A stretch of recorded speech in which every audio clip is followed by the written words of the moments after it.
ఎందుకు నా మేనల్లుడు నా అన్నదమ్ముల బిడ్డలో వచ్చారనుకోండి, వస్తే వాళ్ళకి ఇంత పట్టెడు అన్నం పెట్టాలి, వాళ్ళ కడుపు నిండా తిని వెళ్ళాలి, పెద్దనాన్న ఇంటికి వచ్చామని, మామయ్య ఇంటికి వచ్చామని ఎవరి చేతిలో ఉంది?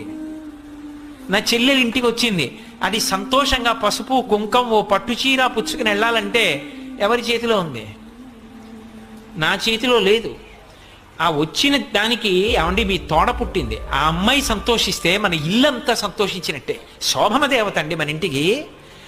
ఇంటికి అక్క చెల్లెలు వచ్చింది అంటే పసుపు కుంకం పెట్టకుండా పంపకూడదు. అంతకన్నా అదృష్టం ఏమిటి? మా అన్నయ్య ఇచ్చాడని కట్టుకుంటుంది, పెట్టండి ఇంకో మాట కొనుక్కుంటాను, ఈ పట్టు చీర పెట్టేస్తానని పెట్టింది అనుకోండి, 70 ఏళ్ళు బతికేవాడు 80 ఏళ్ళు బతుకుతాడు పురుషుడు. నిజానికి ఎవరిది వైభవం అంటే ఇల్లాలిదే వైభవం. ఆవిడ లేకపోతే యజ్ఞం చేస్తాడా, యాగం చేస్తాడా, కడుపున పుట్టిన కూతుర్ని కన్యాదానం చేస్తాడా?